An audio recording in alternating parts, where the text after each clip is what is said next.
बिस्मिल्लाहिर्रहमानिर्रहीम। सबसे पहले मैंने कलेजी लिया, इसको मैंने वॉश नहीं किया। आप देख सकते हैं इसके ऊपर किस तरह से खून लगा हुआ है। इसके ऊपर जो बारीक सी झिल्ली होती है इसे हमें उतारना है। एक तरफ से नीचे की तरफ हम अंगूठा रखेंगे, ऊपर से दूसरे हाथ को इस तरह से अपनी तरफ खींचते जाएंगे। इस तरह से बारीक झिल्ली उतर जाएगी, बहुत आसानी से उतर जाती है। तमाम झिल्ली को हमने उतार लेना है। ये झिल्ली कलेजी को सॉफ्ट नहीं रहने देती, ये सख्त बना देती है। तमाम कलेजी को हमने इसी तरह से साफ़ कर लिया। आप देख सकते हैं कहीं भी ये झिल्ली मौजूद नहीं है। इसकी हम कटिंग करेंगे। इसको सबसे पहले हम लंबाई के रुख पर काटेंगे। चूँकि हम तवा कलेजी बना रहे हैं इसलिए हम इसकी छोटी बोटियां बनाएंगे। अगर आप मसालेदार कलेजी बना रहे हैं या फिर कलेजी का सालन बना रहे हैं तो आप इसकी थोड़ी बड़ी बोटी रखें। इस तरह से हम इसके पीसीस कर लेंगे और 1-1 इंच की हम बोटियाँ बना लेंगे। ये देखें, इस तरह से हम बोटियाँ तमाम तैयार कर लेंगे और बाउल में शिफ्ट कर देंगे। तमाम बोटियों को हमने इसी तरह से काटना है। ये तमाम बोटियों को मैंने काटने के बाद इसको मैंने एक बाउल में शिफ्ट कर दिया। इसके बाद इसको हम साफ़ करेंगे, धोएंगे, किस तरह से इसकी स्मेल ख़त्म करेंगे। सबसे पहले मैंने 2 टेबलस्पून फ्रेश कूटा हुआ लहसुन लिया। आपने फ्रेश ही लेना है, कूट कर लिया मैंने। इसके बाद मैंने इसमें विनीगर डाला है, वाइट विनीगर जो होता है 1/2 कप। इसके बाद इसको 10 मिनट तक रख दिया। रखने के बाद आप इसकी शक्ल देख सकते हैं। ढककर मैंने इसे रख दिया था। इसकी कलर भी चेंज हो चुका है। इसमें जो मज़ीद इसके अंदर जो ब्लड होता है और जो इसके अंदर स्मेल होती है वो सारी सिरके से ख़त्म हो जाएगी। लेकिन इसे हम दूसरे तरीके से भी साफ़ करेंगे। जो मज़ीद इसके अंदर ब्लड वगैरह होगा वो भी निकल जाएगा। इसको स्ट्रेनर में डालने के बाद इसको खुले पानी से वॉश करेंगे। देख सकते हैं आप इस तरह किस तरह से इसके अंदर से खून वगैरह निकल रहा है। तमाम को इसी तरह से वॉश करने के बाद 5 मिनट तक स्ट्रेनर में रख देंगे ताकि इसके अंदर जो खून और ब्लड पानी वगैरह वो सब निकल जाए। इसके बाद दूसरे तरीके से हम साफ़ करेंगे।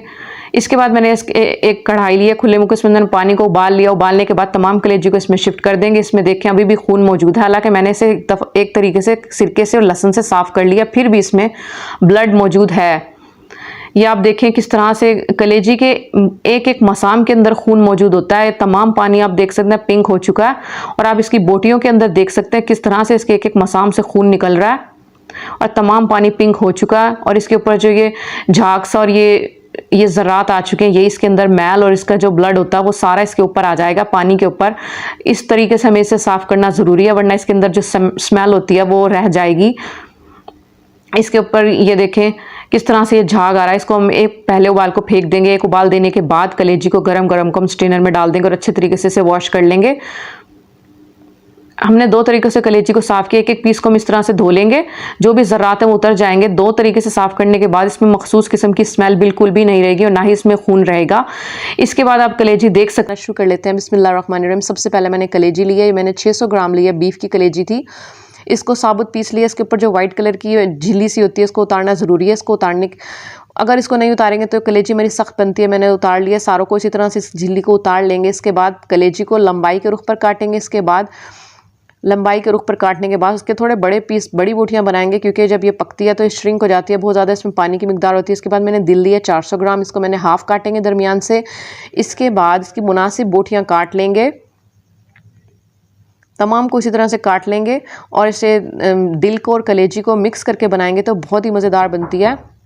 कलेजी और दिल को मिलाकर ये हमारी 1 किलो है, यानी 600 ग्राम हमारी कलेजी थी और 400 ग्राम हमारा दिल था। इसको पहले तरीके से हम वॉश करेंगे। 2 तरीक़ों से वॉश करना बताएंगे। सबसे पहले मैंने 1.5 कप पानी लिया है और इसके बाद 3 टेबलस्पून मैंने इसमें सिरका वाइट विनेगर शामिल करके इसको ढककर रख देंगे तकरीबन 15 मिनट के लिए। उसके बाद दूसरे तरीके के लिए पेस्ट बनाएंगे। प्याज लिया मैंने, रफली काट लिया स्लाइस में। एक दरमियाने साइज़ की प्याज लिया। 3 टेबलस्पून मैंने लेमन जूस लिया। 1 टेबलस्पून मैंने फ्रेश लहसुन अदरक का पेस्ट लिया। इसको 1/4 कप पानी शामिल करके इसका एक पेस्ट सा बना लेंगे। 15 मिनट गुजर चुके हैं। देखिए इसका पानी पिंकिश हो चुका है। इसको वॉश कर लेंगे। स्ट्रेनर में डालकर इसको वॉश कर लेंगे। अच्छे तरीके से इसे वॉश करेंगे। ये एक तरीके से वॉश हो चुकी है कलेजी। इसको इस टाइम पर भी बना सकते हैं, लेकिन हम इसे दूसरे तरीके से भी साफ़ करेंगे ताकि इसमें मज़ीद जो स्मेल और ब्लड वगैरह है वो भी निकल जाए। प्याज का पेस्ट मैंने शामिल कर दिया है। इसके बाद इसको ढककर रख देंगे। मिक्स करने के बाद 15 मिनट के लिए इसे मज़ीद रख देंगे। 15 मिनट गुजरने के बाद इसे अच्छे तरीके से मिक्स करेंगे। ये देखिए इसका पानी कितना अगेन दोबारा धुंधला हो चुका है। इसको भी दोबारा से स्ट्रेन कर लेंगे और इसको अच्छे तरीके से वॉश करेंगे। अब हम कलेजी को पानी में डालकर दिखाएंगे इसका पानी कितना साफ़ है। ये देखें आप, पानी कितना ज़्यादा साफ़ हो चुका है। इसमें कोई भी स्मेल नहीं और कलेजी का कलर भी देखें आप कितना ज़बरदस्त हो चुका है, ना ही इसमें कोई ब्लड है। इसका पानी कितना साफ़ शफाफ है। इसके बाद इसको स्ट्रेन कर लेंगे।